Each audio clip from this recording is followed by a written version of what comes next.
Welcome to Popternative, where we dive into topical discussions from the worlds of pop culture, social media, and sports.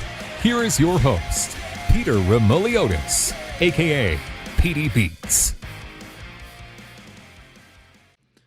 Hello and welcome to Popternative. This is the talk show and podcast where we have digital discussions from the worlds of TV, film, news, music, sports, everything really depending on the guest to talk about it all. As always, I'm your host, Peter Remoliotis. On social media, you know me as PD Beats. My guest is a storyteller, actor, dancer. You, of course, would have recognized him as Oren in Tiny Pretty Things that was on Netflix. Barton Cowperthwaite is with us. Barton, welcome to Popternative, man. Thanks, Petey. I appreciate it. I pronounced the last name correctly, right? Yeah, Cowperthwaite. You actually did very well. Yeah. Does that happen? Is it? I did. You know what? I saw past interviews you've done, and I researched it myself, and I thought I got it down pat, so I didn't have to ask you. You did great. I like to tell people that I almost flunked kindergarten because I couldn't spell my last name. So yeah, because they're like the W, because the cow aspect of it, it's not like it's like copper, right? There's like a W in there. It's a whole game. A lot of people like switch the TH and the P, so they're like Cowperthwaite, or like they do a lot of weird things. Yeah, absolutely. Thank you so much for doing this. I mean, Tiny Pretty Things was such an amazing show. There's so much going on in this show. But first off, I mean, the fact that this was a show that was a tale of two shows a little bit, because there's the mystery, the murder, the relationships and everything going on. But this show was a dance show with dancers. How important was that for you guys to like address that as well? There were dancers in this show, Barton.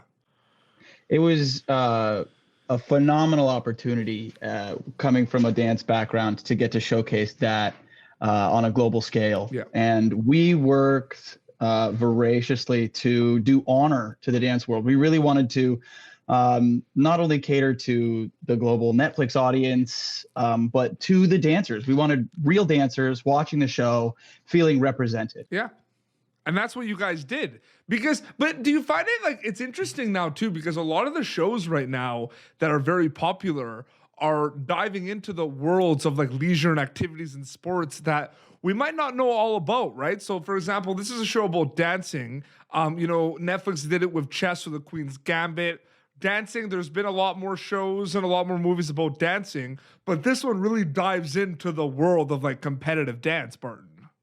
Yeah, and I think what separates our show is that they hired real dancers. Yep. You know, there are no body doubles. Mm-hmm. We were rehearsing all the pieces. We were doing all of our own stunts. And so I think that just kind of I think it comes across in the quality because then you not only care about the characters and their storylines, but then you're just as invested in their dancing. Like you see that they're actually working that hard in the show because we were working that hard in real life. Absolutely.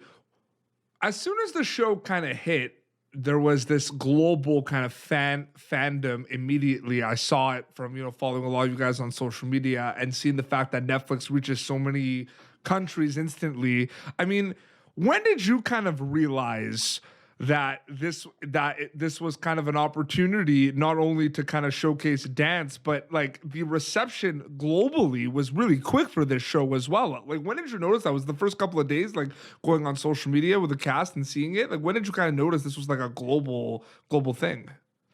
Yeah, I'd say it was day 2 or 3 when we kind of jumped on the leaderboards and really I think we were number 1 in Kenya, like our second day after release. And so that was kind of a moment where we were all just like, wow, this is reaching places that, we've never physically been. So I've performed all over the place. And this just gave me the opportunity to kind of have that performance aspect on a much larger scale.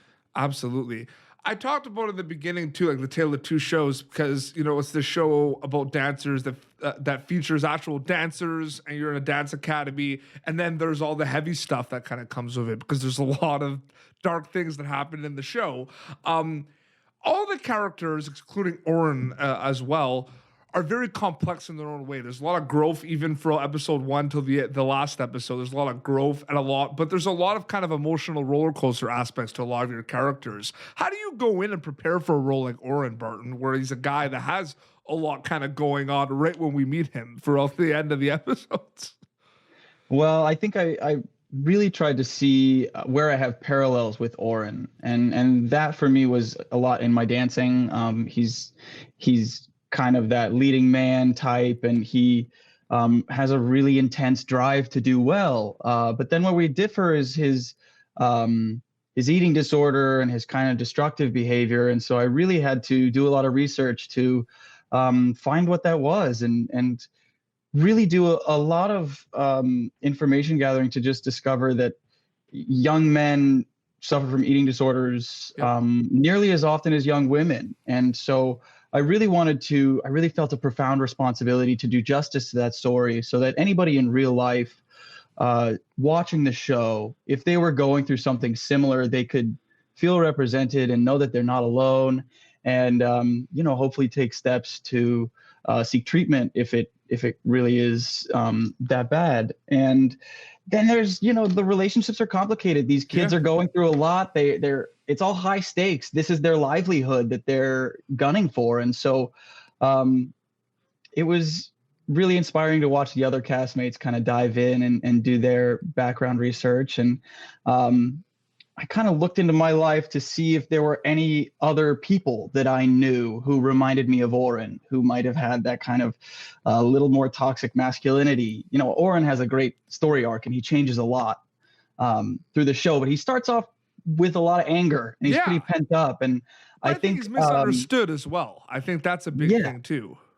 Very. And I just think that when you're a young man in ballet and you don't really know who you are, there can be a lot of anger, because a lot of people, they don't praise young men for going into ballet. And so there can be a lot of defense mechanisms that pop up. And so Oren, I just tried to really look hard at the people I've come across in my life who I felt have developed those defense mechanisms. And then I really tried to unpack that and tell the story through those mechanisms. Yeah. The dance is powerful in the show as well. The sequences, it's phenomenal. You all did such an amazing job. The dialogue is very powerful as well, where it's just kind of conversations between your character and someone else's character, and just kind of like the back and forth kind of spitballing certain things at each other, because there's so much emotion kind of going on in this ballet academy, in this school. I mean, is that something that you noticed too when you read the script for this, that the dialogue was really impactful in terms of the conversations Oren would have with certain people surrounding everything going on, Barton? Yeah, I think the dialogue was really about everybody's relationships with each other. Yeah. It was all these characters are pretty reactive, and I think the Archer School of Ballet could do with a mindfulness program. Everybody is just kind of letting it fly with no filter, and sometimes that's good and sometimes that's not good. Yeah, no, for sure. Healthy is what I mean. Yeah. I do have to ask, because you have a dance background. You say you performed all around the world. I mean, acting and being in this show where you do have lines, where you do have a lot of kind of things you have to do as an actor rather than a dancer. I'm sure some of it was a little bit of kind of like a learning curve, and it wasn't as comfortable in certain times. What was that whole like transformation like, where, I'm sure you have had opportunities where you've acted before, but this is on a big stage too, right? This is a Netflix show. What was that transformation like? It was really exciting. It definitely felt like I had to step my game up really fast, so the pressure was on. My acting background really comes from sketch and improv comedy. Yeah. I performed with a group called the Black Actors Guild in Denver, Colorado, and we would put on improv shows called Show Your Teeth Tuesdays on every week. And then I was doing some musical stuff. I did An American in Paris, and I got to go on as the lead for that. So that was kind of singing, acting, dancing, and but when you're doing 10 episodes, it's like 10 movies that you're doing. So we were fortunate enough to have a acting coach on set with us, and we would run through all of our scenes with her, and the cast became really close. So we were all kind of trying to unpack the scripts and make sure that our script analysis was really thorough throughout the show. And everybody was kind of in the same boat in their experience level. And we all really, I think, tried to just be supportive and understanding, because we all knew that we were venturing into some unknown territory. Absolutely. Now, I have a question that when we got this interview kind of scheduled, I was really excited to ask you this question. And it might sound kind of like a random question, but there's a reason why I'm asking it, because there's a follow-up I want to ask you about. So, yeah, I'm a really big fan of the genre of like horror movies, right? That's like my favorite genre. Working on Tiny Pretty Things, which is not necessarily a horror movie, but it has kind of some scary, kind of dark moments and like some crazy things happen in the show. Have you thought about working in the genre of horror, Barton, and I doing think a about horror it movie? all the time. It's such a dream. So have you seen the movie Climax? Yes. Okay. So that's why I'm asking you that. Oh my God. Okay. So Climax, I did a photo shoot inspired off the movie. So I figured I'm going to watch Climax to prepare myself for the photo shoot. I almost threw up watching the movie. It was so intense. To me, I just couldn't get over the long dance sequences in that movie. Like there's like a 45-minute dance. Yeah, I mean the whole first 30 minutes is like a one shot, and then they go into that bird's eye view. Like Gaspar Noé is a creative force. Yeah, that movie was really intense, and then it just devolves into mayhem. The beginning is I'm watching it with my sister, who I watched Tiny Pretty Things with, and she loved it, by the way. We're watching Climax, and like even from the beginning of the movie, like they're interviewing all the people, right, about going to the studio and everything, and you're like, okay, cool, like, but like that's kind of long, and you're meeting everyone, and then you go in the studio, and then it just becomes like a 45-minute dance thing where you're just like, what is happening right now?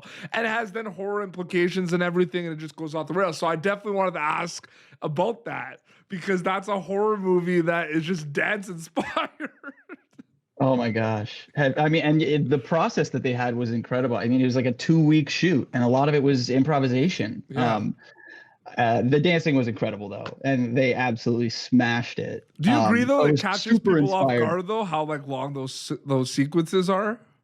Oh, it caught me off guard. I was like, it's still going. It's one shot. This is incredible. I was like, it blew my mind. But non-dance horror, have you thought about maybe working in the horror genre? I mean, it's an exciting genre right now.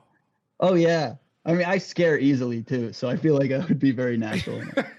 It's weird because, I'll interview some people that are in some really scary horror movies, and they're like, I can't do scary movies, but they're like involved. Like, I know it's different when you guys shoot and everything, but they're involved in like terrifying scenes. So I find that dynamic kind of interesting. But you talked a little bit about kind of like learning experiences and everything. You did the improv acting, the improv troupe and everything. In terms of, working with people like Bayardo and Jess Salgero and the rest of the cast, what were kind of some learning experiences that you guys took from each other? Because everyone's coming from a different background. Some are dancers, some are just mainly actors. What was that kind of relationships like on set, learning from each other, Barton? It was incredible. We had Lauren Holly as our number one, and she is a total veteran and was super kind and such a leader. And just getting to like sit next to her in our hair and makeup trailer and hear stories about her experience in the business and kind of tips and tricks of the trade, it was just so fun. I remember my favorite scene with Jess Salgero is the interview scene kind of halfway through the season where she's split interviewing Shane and Oren in the shoe room, and there are some great moments in there, and getting to work with her on that scene was a ton of fun, just because it's tiny minute stuff, and she was great to play off of in that. And then like Jess Greco was she is such a support system, and like she plays the RA caretaker, like kind of the dorm mom for all the students, but even on set, like she was just someone who would, like, if you ever had a question, like go to Jess and she'll walk you through something and help you out, and give you other questions to help you reframe the scene in your mind. And there was just such a supportive environment there that, like, the learning opportunities were pretty plentiful. Pretty endless. Absolutely. Very quickly before we wrap up too, I mean, the obvious answer to this question that I'm about to ask is you hope they enjoyed it. You hope they want to watch it again. They recommend it. They hope they kind of appreciate the fact that this was a show about dancers and had actual dancers in it. But more specifically, Barton, what do you hope people get out of watching Tiny Pretty Things? Like, what do you hope they get out of it after they watch it? I hope that people understand the value and beauty of dance. Mm-hmm. Yes, there's drama in the show, and some may say over dramatization of the ballet world, but it is rooted in truth, so much of the drama, and it's all to pursue our passion. Like, we wouldn't put ourselves through these difficulties if we didn't love doing it with our whole souls. So, especially in a time where dance has kind of been taken away from the world, I just want people, as the world starts to open back up and we all get vaccinated and theaters start to raise their curtains again, just keep dance in the forefront, keep dancers in the forefront of your mind, and give them the respect and praise they deserve, because they work harder than they just work. They give it their all in everything that they do. Yeah, absolutely. Barton, thank you so much for coming on Popternative and chat with me for a little bit, man. I really appreciate it. It was a pleasure. Yeah, I appreciate it as well. I know we've been wanting to do it for a while, so I'm glad we're finally able to make it happen. Better late than never. And are we gonna go and rewatch Climax this weekend? Like, what's happening now? Is that back in your mind? Or I don't know, maybe once is enough, right? I don't know. Yeah. I think once might be enough. Where can people follow you on social media to keep up to date with everything? Follow me at Barton C. Perfect. On Instagram, Twitter. All the things. Amazing. All the things. I like that. Tiny Pretty Things. All the things. All the things. Tiny Pretty Things. Yeah. Well, this has been Popternative. YouTube.com/Popternative for previous episodes. Until next time, this is Barton Cowperthwaite and PD Beats signing off. Thank you for tuning in to Popternative. Make sure to check out our past episodes of Popternative on YouTube. Be sure to like Popternative on Facebook and follow us on Twitter. This has been an Autograph Communications production.